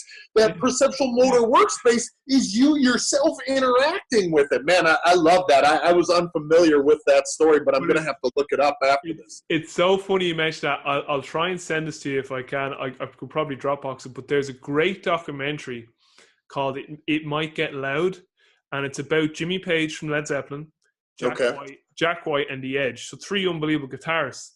And one of the beautiful things they do in that is the complete like contrast between The Edge and Jack White. So you see The Edge and like automatically I'm thinking now explicit, dependent, because like he's like all about technology, all about like really fine guitars. Everything's nice and as certain as can be, and it just shows The Edge in Dublin in the studio, and he's like, listen to this chord, and it's like just like a nothing great, just a regular chord. He's like, but now listen to it when I put all this technology to it, and it's like bam, bam, bam, bam. But him, that was still create. That was his form of creativity. Right. The very next scene is Jack White, Tennessee, America, some rundown dump of a place. He's driving this old banger of a car, and he just and his first sentence. This is right after The Edge. His first sentence is, "I hate technology." He goes, I hate technology. It destroys creativity. And he's like, too much opportunity destroys creativity. And then he just shows him walking into this old rundown house. And then he explains why he plays crummy guitars. But the very start of the documentary too, you'll actually get this on YouTube. It's amazing. It's just Jack White with this piece of wood like this, with a piece of wood like that. And he has a hammer and a nail and a string and a Coke bottle and a what do you call the thing? A speaker, but it's not what do you call the things, like the input amplifier. There you go. Amplifier, right? And he's got a little thing, an amplifier yoke that he puts onto the wood. But he just rotten piece of wood, hammers it all, puts it all together. So it's like one string with a Coke bottle underneath and the amplifier piece, and he plugs it into the amp. And then he just picks up, and he's there smoking a fag, and he just gets a pick, and he just starts playing with this one string, and it just sounds like a guitar, like bow bow bow bow bow bow now bow bow. Oh wow! And it sounds unbelievable, right? Like if you had your eyes closed, you'd be like, "Who's riffing on a guitar?" And it's just this like crummy piece of shit he made. And then he just there picks up the fag, and goes, "Who said you need a guitar?" And that's the documentary, and it's just unbelievable. But I have one final thing I just want to say to you, and then we'll just get into some quick fire questions and I'll let you go. Now, do you need to get up or stretch or go? No, I'm golden, my friend. I'm golden, and I have a feeling this might end up. We might end up carrying on this conversation more than one or second part here. I'm guessing. Sure, absolutely. You know, so this is what I live for. Moments like this is what fulfills me. But just. We've spoken about the coach being a facilitator, and it's another thing I've meditated on. And it actually came from Kieran on Flat, who said this great phrase. He goes, the best thing sometimes we as coaches can do, and he actually swore on this, he goes, the best thing we can do is to fuck off. basically like to step away and leave the athlete alone. And what I and I used to do this, and probably you did at some stage, and it could have been subconscious. But what I think is the reason why coaches interfere, I think it's an ego thing. So let me explain. When a coach's athlete or client or patient is not doing what they're asking them to do, subconsciously they're thinking that they're making me look bad. It's reflective of craft, yes. Yeah, I must interject. Like it's almost like an effect on their egos. Like, oh, they're making me look bad. Like if one of my peers walked in and saw this athlete who I'm coaching perform the exercise like that, I would be mortified. Like I would be embarrassed. Rather than thinking like, no, you're a facilitator to help this individual solve this problem. Yes. And find their way and their path to mastery. It's nothing got to do with you. You are purely just a facilitator. That was something too that, I learned in my journey, because there was times I can even reflect back to when I was coaching. And actually the one stand-up moment for me, Shawn, was I was in the gym one day coaching a guy, and my sister happened to be there training at the same time. And only later that evening, she pulled me up on it. And it's something I actually do need to thank her for. She basically said, you were an asshole to that guy earlier on today. And I was like, well, I was just coaching him. Yeah, he couldn't get into position. And I was just like, and she was like, no, you were really like, you were like sharp. And like, she was like, because normally you're not, like maybe, and again, this goes back to transient factor. Maybe my blood sugar was low. Maybe he was my 8th client that day.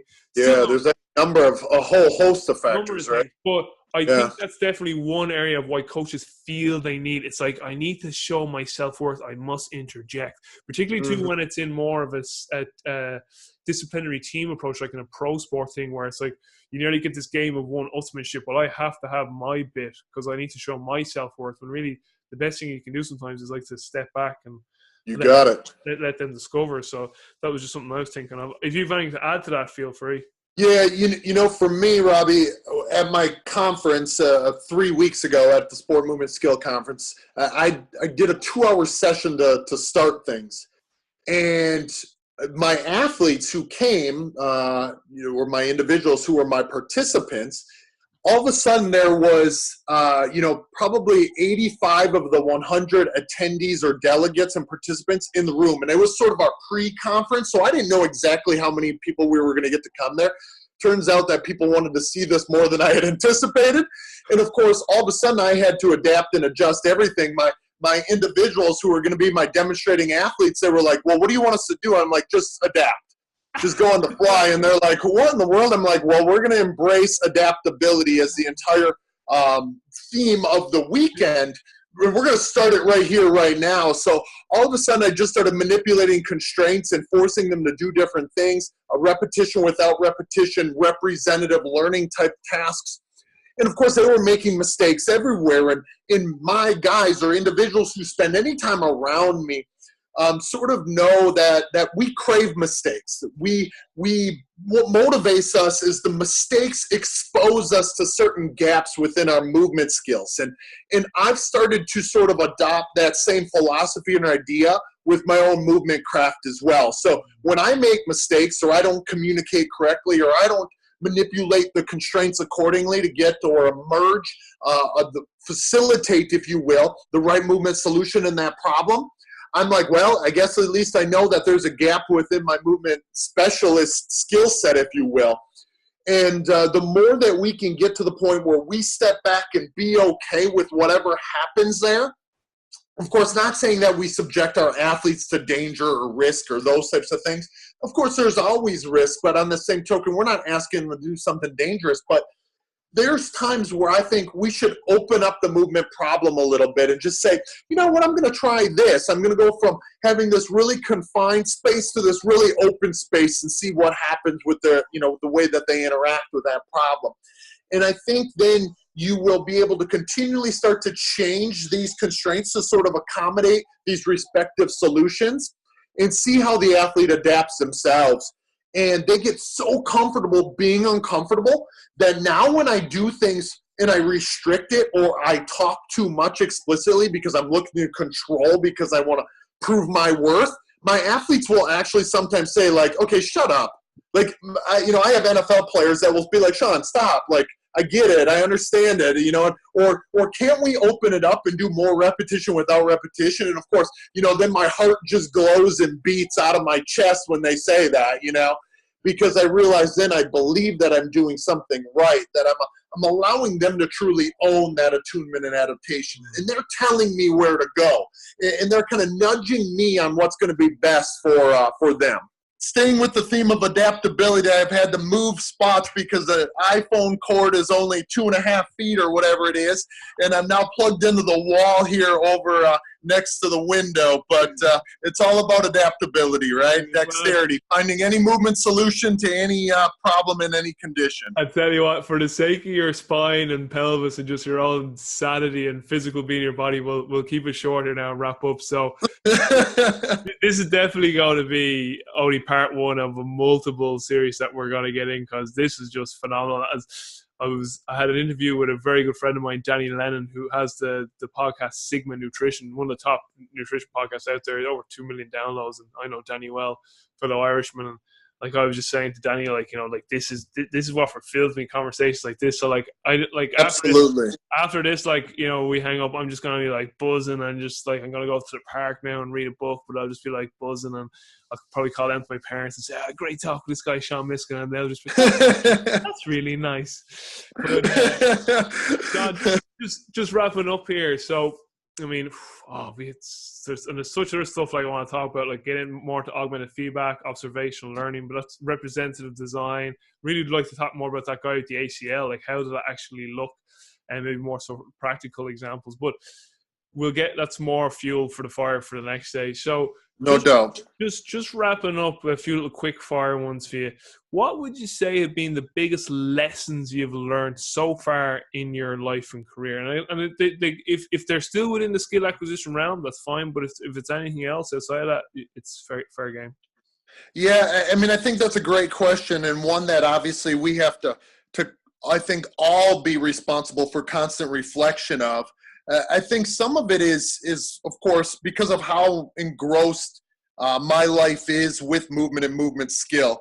It to me still revolves around some of the ideas that I've already shared, to be able to give over control and to trust the authenticity of others, to respect who it is that they are, what it is that they bring to the table, realize that they may be different than me, or even if they are a master in their own right and in their domain, to be able to figure out that I can learn something from them, and hopefully they can learn something from me, and we can all sort of go down this path together. So my athletes included, but as well as in life as a whole, I think that's something that we all need to sort of come to common ground with, to realize that just because I may disagree with how someone goes about something or accomplish something in some way, we all are passionate. We all have our own special sauce. And, it's obviously our God-given right to go down that path and explore it with our own passion and our energy and our individuality. So whether it's in regards to movement or whether it's in regards to what someone is energetic about, they're energetic and passionate about it for a reason. So the same thing goes with my athletes, to trust what they see, hear, feel, and think about something, and to not only trust that, but respect it and try to harness it accordingly as well. Sweet. Great stuff. What would you say is your top advice to everyone who's watching and listening? So top life advice. Oh, top life advice. I would say probably try to find what really makes you tick, kind of taking off of that, which what we just talked about, figuring out what your special sauce is, like you said, you and I are both even if no one listens to this podcast, which, once I was talking long enough, they probably shut it off long ago. But, you and I are engaged because of that, what we share as our common ground, right? Realize and understand and try to figure out, peel back the layers on yourself and who you are and where your own passion and energy is and exists, and be okay with that. And realize that none of us are going to come up with all the answers, myself included, even though every day I lose more and more hair thinking I'm going to get to that point or get a step closer to doing exactly that. But be okay with that and be authentic with that, be true with that, and be grateful for that, because there's something that we all have to contribute for. There's a reason why I start every one of my presentations with a quote from Bruce Lee that says, absorb what is useful, discard what is not, and add what is uniquely your own. And I think that whole add what is uniquely your own piece is something that we often forget. We see someone who's an expert in a respective domain, and we try to absorb what they've done and who they are and what advice they're giving us. That's wonderful.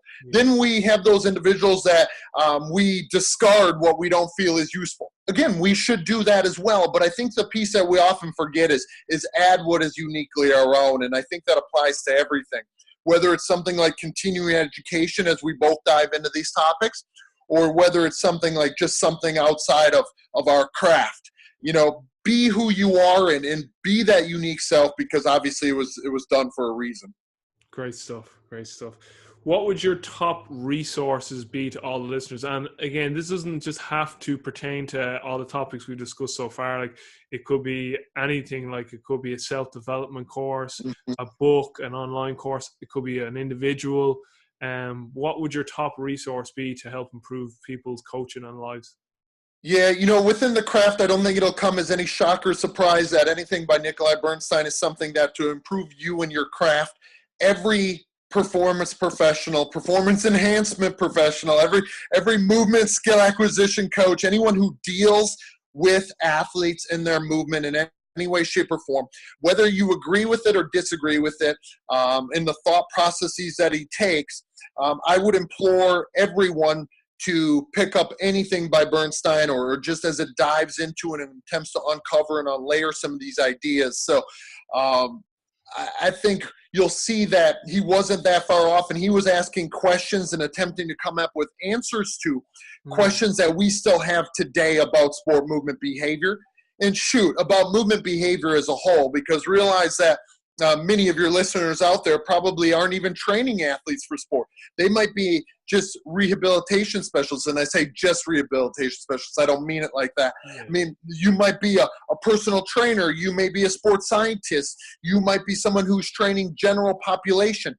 We all move, and the thing is, if we all move, we must investigate movement more deeply and attempt to come to common ground in how we understand it and what we feel about its development and acquisition. So, of course, I live and breathe and die by movement and the understanding of it and what really drives me day to day, because I'm so far away from having the answers. But I believe that it holds more keys to me and being able to understand it, and I believe our whole profession as a whole.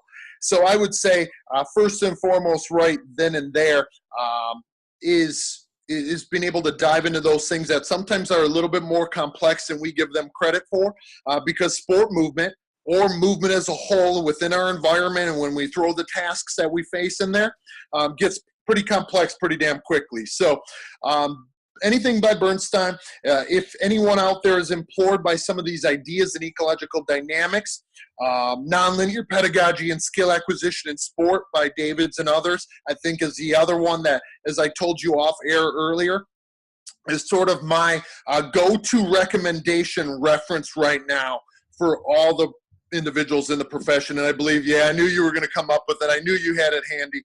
So I didn't have to turn around and try to perform some degenerate movement here to try and reach my bookshelf that is a few feet away from me now in comparison. So those would be where I would direct most listeners out there if they found any interest in anything that we talked about today. Sweet. Okay, so for whatever reason, you've just got 365 days left on this planet. What are you going to do? What are you going to do with those 365 days? Oh, wow. Okay. That's a question that some of these podcasts, of course, get somewhat reoccurring themes. That's definitely not one that I've been implored to answer in the past. So I like it. I would say, obviously, I would try to do the whole cliche, idea of trying to love more and be more grateful and all those things, you know. Luckily, I literally have that tattooed across my chest already, so hopefully I live that way day to day, whether I have 365 left or I already have, you know, many more passes around the sun than that. Yeah. So for me, I would just continue to spend time, obviously, with my loved ones more and more than I probably already do, simply because, you know, movement and understanding it in the National Football League level is something that I'm extraordinarily passionate about. I would continue to spend my time accordingly between those things, and I'd probably spend a little less time on Twitter than I do. Even during the NFL season, I'd still watch the same amount of football as I do, and I'd still talk about movement as much as I do, but I'd probably spend a little less time getting in some of the meaningless arguments that aren't going to go anywhere, that people sometimes notoriously know me for. You know, I would probably spend the equal amount of time ranting and raving about the bullshit nature of agility ladders, but that's just simply because I'm somewhat stubborn and can't be swayed across my ways that way. But I'd probably spend a little less time in the social media realm than what I currently do. Great stuff. What book or books are you currently reading right now, if you are, or what reading material are you going through? And what's the one book you would give away as a present? Oh, okay. I would probably give away to any and everyone I know, Coordination and Regulation of Movement by Nikolai Bernstein, which people would be very excited if I were to do that, so they didn't have to pay the you know, upwards to a couple $1,000s for it on Amazon. Because, again, that one changed my life and my craft. And I know I'm making it very dramatic to say that it changed my life, but it truly did. For anyone that saw the way that I thought before and knows and understands how I think about things now and how I approach my athletes' preparation and development, they will know why it changed me in those ways. The book that I'm currently reading, believe it or not, is I'm re-going through Dexterity and its development as we speak. And I know that I mentioned this on Mike's podcast, but every year I reread. I'm now up to 6 or 7 times. I haven't taken a tally, but like you with highlighters, I don't know if there's anything more left to highlight. So I've actually gotten to the point where I'm taking notes with each one of those books now. I love that. I love that. If I could move further than what my iPhone cord would allow, I would show you the Post-it notes in the dry erase board that is stuck all over my desk and above it, based on the notes that I'm rewriting from the multiple times of rereading each of those. And I know that sometimes that seems weird because people are like, why don't you branch out? In fact, Stu McMillan was the first one. And Stu is getting way too many mentions today for his own good, by the way. I feel like he should probably start paying for me for promoting him. We'll cut all these out. I'll tell my production team. Perfect. Just start bleeping it out like the NFL does to me when my players mention me or thank me on air live, and they just bleep out my name. Because they don't want it, that self-promotion, that shameless plug thrown out there. Who is this Bleep McMillan? Who is this Bleep guy? Bleep McMillan. Trust me, I refer to him as Bleep McMillan more than you know, but he definitely knows. But Stu implored me a number of years back to read things outside of the domain and the discipline, and I've tried to do that more and more. But yet I continue to find myself towards some of these reoccurring questions that I probably should do more of that, which is read outside of the discipline. But on the same token, these books are sort of the gift that keeps on giving for me, because every year when I face dexterity and its development, or coordination and regulation of movements, or I think in the future about books such as Dynamics of Skill Acquisition by David Benton and Bennett, or Button and Bennett, excuse me, my words sort of got mumbled together there, or Nonlinear Pedagogy and Skill Acquisition, I believe that these resources are probably going to be like that as well, to where I come at them with a new understanding, or hopefully I do. And when I come at them with new understanding, hopefully I have new questions as well as a few more answers, but probably more new questions. And hopefully I'll be able to experience it and understand it and take it in at a different level as well at that time. Sweet. So that's why I reread those so frequently. Yeah, there it is. So that was one, like what you said earlier, you probably weren't ready for what it was going to present to you the very first time you read it, because that book was from 2008. I remember reading it, and I believe in 2012. It was one of the very first that I picked up during my second Robert Frost moment.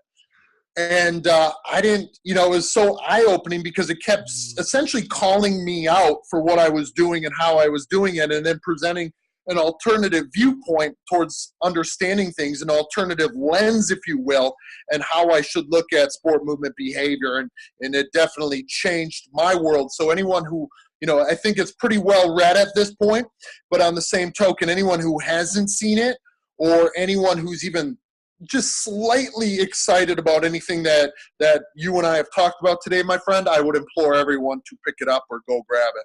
Slightly excited. Slightly excited. I feel like you and I may be more excited than the rest, but that's okay too.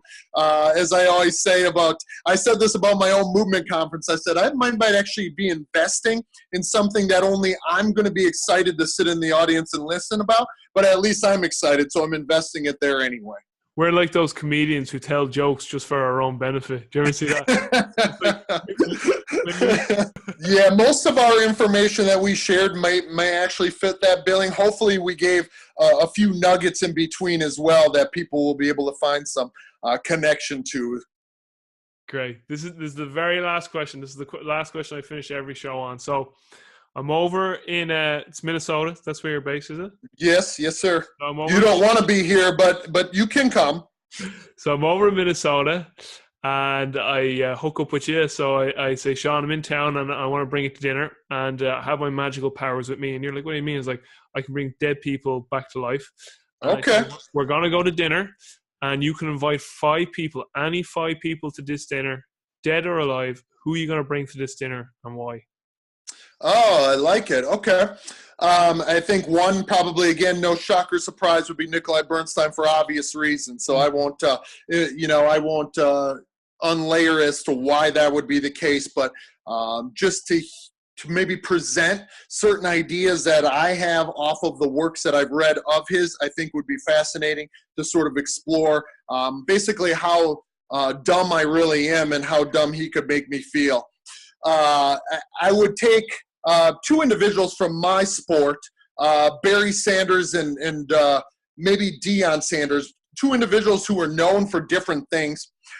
Barry Sanders being highly adaptable, the most dexterous mover I've ever seen within my sport. And of course, that's highly subjective. That's highly qualitative just based on my analysis. A guy who retired before I started training athletes really as intimately as I do now. But to hear the way that he may view the movement problems that he faced, maybe just to sit and watch his film would be something that would be fascinating to me. Because, I love even some of the perspectives that he shares now when he talks about how he was solving problems in that regard. And I would bring a Dion Sanders, somebody like that who relied on physical qualities and characteristics, just to sort of give the opposite of Barry's view. They're not related, even though their last names are Sanders. Yeah.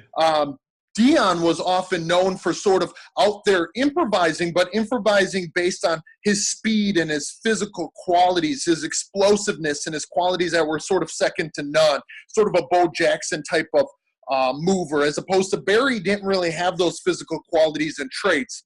He was more about adaptability, of course, and perception, intention, and action, I think, a little bit more. But to sort of compare and contrast those things, I think, would be fascinating, even though they played different positions, just to see how they approach their perceptual motor landscape, their perceptual motor workspace, their problems and solution connection, I think, would be fascinating to me. And so that would be 3. The other 2, I think, would be sets of grandparents that I didn't, because I was an oops baby, because I was a mistake, I didn't know my grandparents nearly as well as that which what I would have liked to. So I would like to be able to just have conversations with them, learn from them, discuss things with them, talk about their integrity and their value and who they were a little bit more, just simply because I didn't get that time or I wasn't old enough at times before they passed. Sweet, man. That's absolutely amazing. Shawn, this has been incredible. So I thoroughly enjoyed this interview, possibly one of my favorite ones I've done. And I've done a lot of interviews, man. I'm close to 200 right now. So. Wow. Okay. I'll definitely take that and take all of that favor and all those words that you possibly can give me. I'll absorb them all. I'll soak them all out. That's great. So listen, for all the viewers and the listeners, thanks so much. This probably may end up being a two-parter because it was like so long and so information dense. Go figure. We'll see what the production team think. So for everyone who's viewing, thanks a million. Make sure you subscribe to us on our YouTube channel, and for everyone listening, make sure you subscribe to us on whatever podcast app you do, and leave a rating review because it's going to get this podcast out to the masses. So Shawn, listen, thanks so much. If you have any closing words, where can people find out more about you? Oh yeah, okay.